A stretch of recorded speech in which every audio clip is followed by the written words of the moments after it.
In the name of the Father, and the Son, and the Holy Spirit. Amen.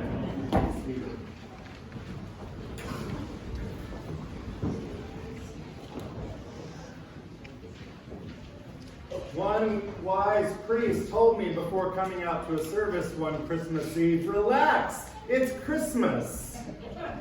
Something will go wrong in your bulletin, like you will put one version in and you will not tell your deacon. It will be okay.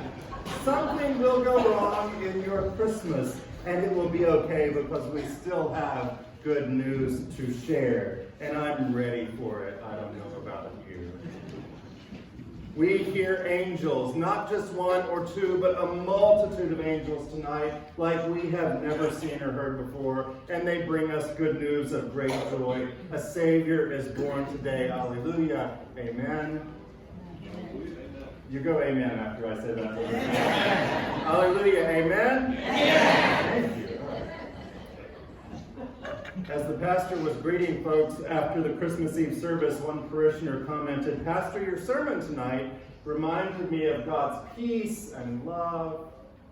The pastor, surprised and flattered, said, "Really? How so?" "Well, it reminded me of God's peace in the way it surpassed all understanding.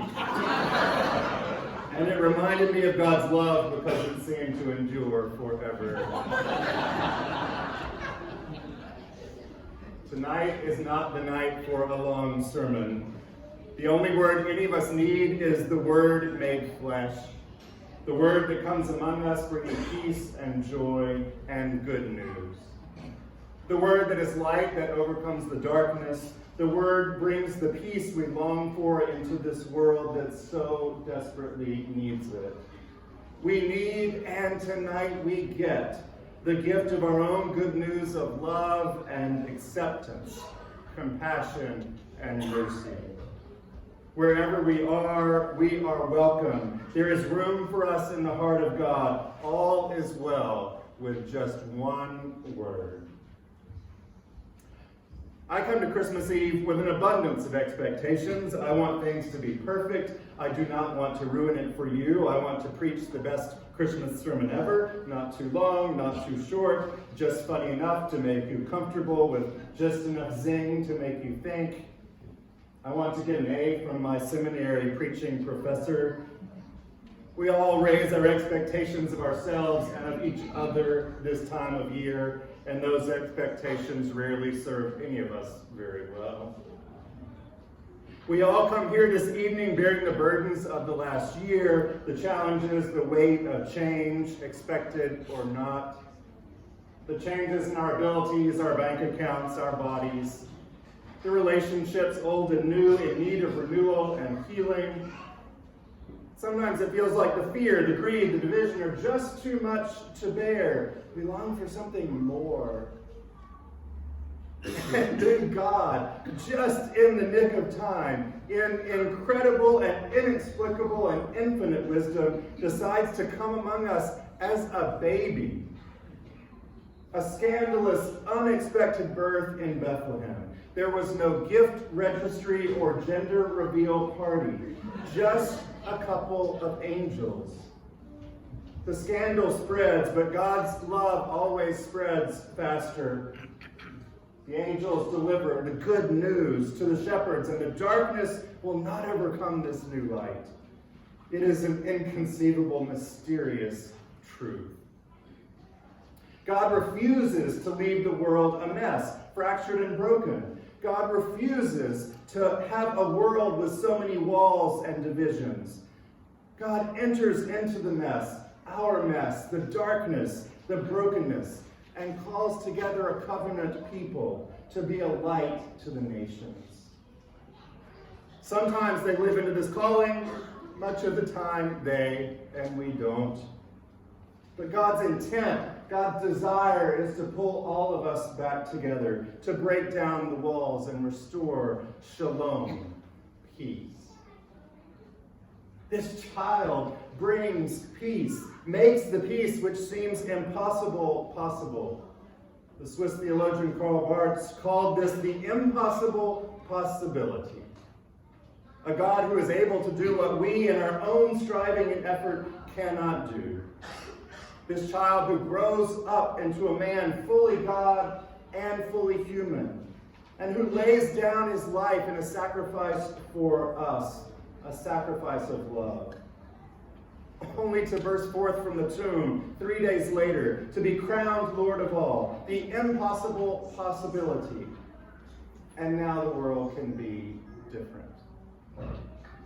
Despite our images of a peaceful, silent, perfect night when Jesus was born, political tensions were high, the people of God struggled under cruel and violent oppression. There was fear of a great emperor. Battle was being waged all around Jesus, and there was darkness everywhere. Wars of one sort or another rage around the nativity scene tonight in our own world. Battles for peace and understanding are everywhere, around the world, in our own homes. Yes, we need a little Jesus right this very minute. Around the world, this night is also holy. People gather in huge basilicas and tiny country churches, in homes, in tents, in hospitals, in snow on beaches to light candles and tell the story of this good news we have. Though swords are drawn and battles rage, we gather because the light is in the world. We gather having finished our preparations or not. We gather to sing the notes on key or not. We gather to light the candles and preach the good news of Jesus, love, and healing. Perhaps not the perfect sermon, but we share the story about the Word made flesh among us, changing us, saving us. So here's the funny but pithy story to make you laugh and think. There was a nun who was starting to suffer from chronic confusion, losing her memory. From time to time, she would wander through the community, emptying people's mailboxes, striking up strange but pleasant conversations, collecting items from one sister's room and moving them to another.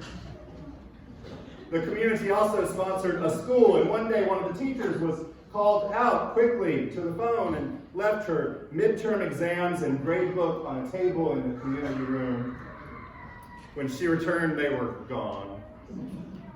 A frantic 2-day search began. Notes left on the bulletin board, please made from the public announcement system.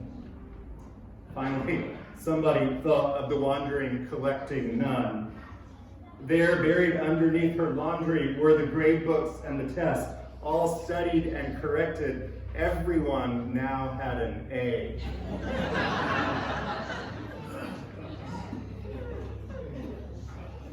When Jesus comes as the light of the world to shine in the darkness, maybe what that means is we don't see him, we see what he lights up, the acts of compassion correcting our mistakes with a generous spirit, a kind word, and a hand on the next step of our journey.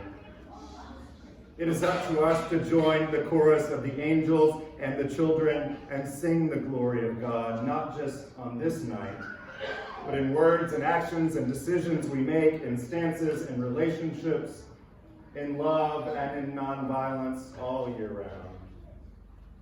Christmas calls us to refuse to follow the world's ways of swords and to choose to go to Bethlehem, where God is found in a manger.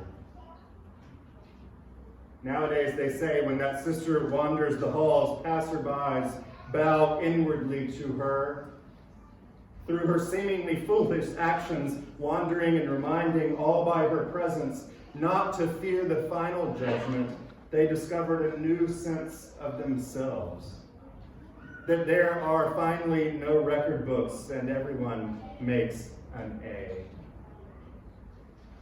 There is no end to the birth of God. Sometimes what seems most insignificant, the tiniest of gestures, the smile to the stranger, the smallest gift, can bring peace and that passes all our understanding.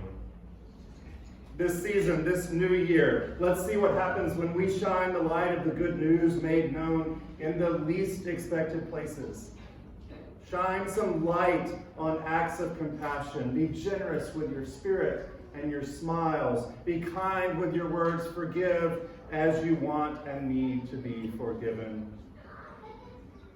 For tonight, what qualifies you for an A is not your goodness. What qualifies us for God's grace is nothing more than we need it. Our failings, our weakness, our mistakes are God's favorite entry points. It is our lowliness, our humility, not our strength and our so-called virtues, where God does God's very best work. God does God's very best work through your hands and mine, through your words of comfort and compassion and your witness of love and peace and light this Christmas.